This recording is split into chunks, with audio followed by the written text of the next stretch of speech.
మధ్యలో ఆ capacity building కానీ వీటిపైన ఎక్కడన్నా ఎంత మేరకు ఏర్పాట్లు ఉన్నాయి. So the medical system should be prepared for heat waves. Unfortunately ఎందుకు పట్టించుకోరు అంటే హీట్ వేవ్స్ వల్ల డబ్బున్నవాడు ఎఫెక్ట్ కాడు, పేదవాడు ఎఫెక్ట్ అవుతాడు. ఎక్కడైనా పబ్లిక్ హెల్త్ ప్రజారోగ్యంలో డబ్బున్న వాడికి లేదు అప్పర్ మిడిల్ క్లాస్ మధ్యతరగతికి వచ్చేటువంటి ఆరోగ్య సమస్యలే వ్యవస్థలు గుర్తిస్తాయి. పేదవాడికి వచ్చే ఆరోగ్య సమస్యలు గుర్తించవు. అన్ఫార్చునేట్ అది. ఎందుకు అంటే పేదవాడికి వచ్చే ఆరోగ్య సమస్యలు సమస్య కాదు. అందుకే మీరు గమనించండి, డెంగ్యూ ఇష్యూ వచ్చినప్పుడు అంత పెద్ద చర్చ జరిగింది. ఎందుకు? Dengue flies breed in middle class luxuries, అంటే మధ్యతరగతి విలాసాలైన ఎయిర్ కండిషనర్లో, ఎయిర్ కూలర్లో, రిఫ్రిజిరేటర్లలో డెంగ్యూ కారక క్రిములు పెరుగుతాయి. అందువల్ల డెంగ్యూ పైన అంత చర్చ జరిగింది. డయేరియా పైన చర్చ జరుగుతుందా? మీరు చూడండి, ఎక్కడన్నా అతిసార వ్యాధి గురించి మనకు అంత డిబేట్ ఎక్కడైనా ఉందా? అంటే ఈ దేశంలో పేదవాడి ఆరోగ్య సమస్య కాదు. ఇలా నాగేశ్వర్కి హీట్ వేవ్ సమస్య ఉంటుందా? నాకేం సమస్య? నా కార్లో వేసి, ఇంట్లో వేసి, నా రూమ్, నా వర్కింగ్ ఆఫీస్లో వేసి, నేను ఎక్కడికి వెళ్ళేసి నేను అసలు I can afford not to go in that some.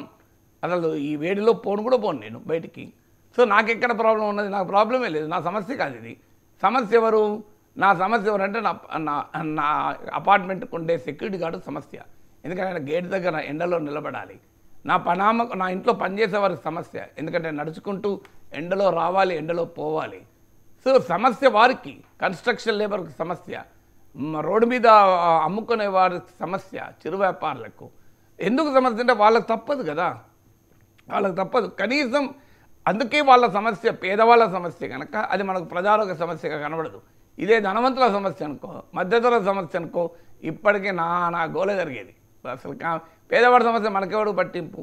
So ఇప్పుడు దీన్ని ఎలా ఇప్పుడు నేను ఇంతవరకు పబ్లిక్ హెల్త్ అవేర్నెస్ చెప్పాను. ప్రభుత్వాలు ఏం చేయాలన్నప్పుడు కనీసం ఒక public shelters, public cooling facilities అంటారు.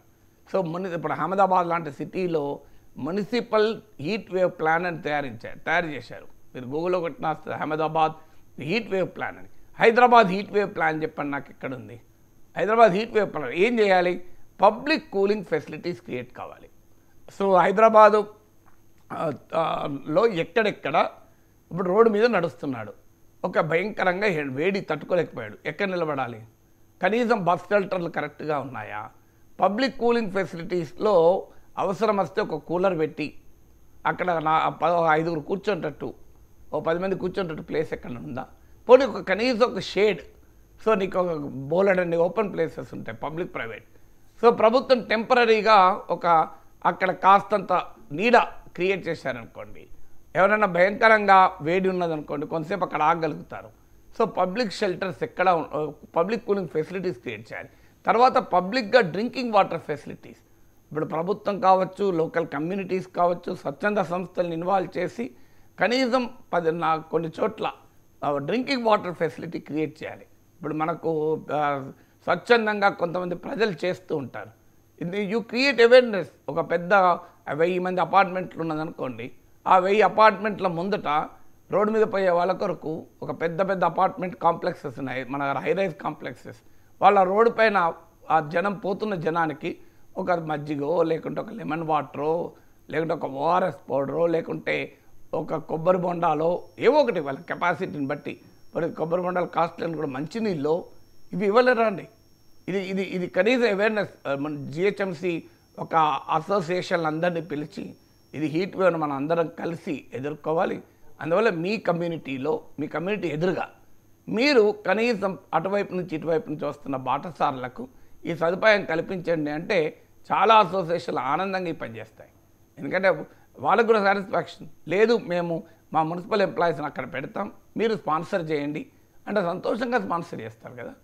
సో ఇలా మీరు కమ్యూనిటీని కూడా ఇన్వాల్వ్ చేసి మీరు పబ్లిక్ కూలింగ్ ఫెసిలిటీ పెట్టడం. అలాగే మీకు హీట్ వేవ్ తర్వాత ప్రోటోకాల్స్, ఇప్పుడు మనకు సిపిఆర్ అని వచ్చింది, హార్ట్ అటాక్ వస్తే ఇమీడియట్గా ఏం చేయాలి, సిపిఆర్ ట్రైనింగ్ కూడా ఇస్తున్నారు పెద్ద ఎత్తున.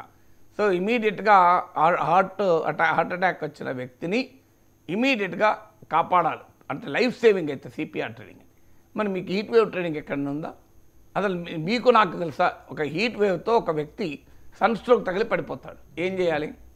నాకు తెలుసా, మీకు తెలుసా ఏం చేయాలి? ఆథెంటిక్గా సైంటిఫిక్గా ఏం చేయాలి? మనకు తెలిసిన చేతి మంచిగా లాగిస్తాం, కానీ మనకి ఏం చేయాలో తెలుసా? We don't know. ప్రజల్లో ఎక్కడ ఆ రకమైన ట్రైనింగ్ ఎక్కడ లేదు కదా. ప్రజలకు ఏం ఒక హీట్ సన్ స్ట్రోక్ తగిలిన వ్యక్తికి ఏం చేయాలని. తర్వాత ఇవాళ గవర్నమెంట్ ఎన్ఫోర్స్ కన్స్ట్రక్షన్ యాక్టివిటీ నడుస్తుంది. సో అక్కడ కనీసం ఆ పనిచేసేటువంటి భవన నిర్మాణ కార్మికులకు ఒక షేడ్, కనీసం ఎండ రాకుండా చేరదా? వాళ్ళు వర్క్ చేసుకుంటారు కానివ్వండి. ఓ పెయింట్ వేస్తుంటాడు బయట బిల్డింగ్కు, పెయింట్ వేసే అతన్ని ఎండలో, భయంకరమైన ఎండలో పెయింట్ వేస్తుంటాడు. ఆ కన్స్ట్రక్షన్ కంపెనీ వాడు కనీసం ఒక షేడ్ పెట్టి ఆ నీడలో ఎండ రాకుండా చూసి ఏరదా? లేదు, 12 to 3 పీక్ ఎండలో వర్క్ ఆపేసి మిగతా టైంలో వర్క్ చేయించరాదా? సాధ్యం కదా ఇది. సో ఇది ఒక బేసిక్ ఫెసిలిటీస్ కదా ప్రజల ఆరోగ్యాన్ని కాపాడాలి అనేది. సో ఈ ప్రయత్నాలు కనుక చేయగలిగితే నీకు హీట్ వేవ్ను గణనీయంగా తగ్గించవచ్చు. ఇవి ఇమీడియట్ మెజర్స్. ఇక లాంగ్ టర్మ్లో నీకు గ్రీన్ కవరు, లంగ్ స్పేసెస్ కాపాడడం, వీటిని చేయడం. అలాగే హీట్ వేవ్ వల్ల వచ్చేటువంటి ఛాలెంజెస్, వాటర్ స్కేర్సిటీ వస్తుంది. సో ఇప్పటి నుంచే ఎలా ప్లాన్ చేయడం, రాబోయే కాలంలో వాటర్, ఈవెన్ పశువుల్ని కాపాడుకోవడం ఎలా హీట్ వేవ్లో. ఎందుకంటే పశువులు దెబ్బతింటే, పంటలు దెబ్బతింటే ఇమీడియట్గా వచ్చే సమస్య ఏంటంటే ఎకానమీ దెబ్బతింటుంది. సో పంటలు కాపాడుకోవడానికి, అలాగే పశువులు కాపాడుకోవడానికి అగ్రికల్చర్ అండ్ ఎనిమల్ హస్బెండరీ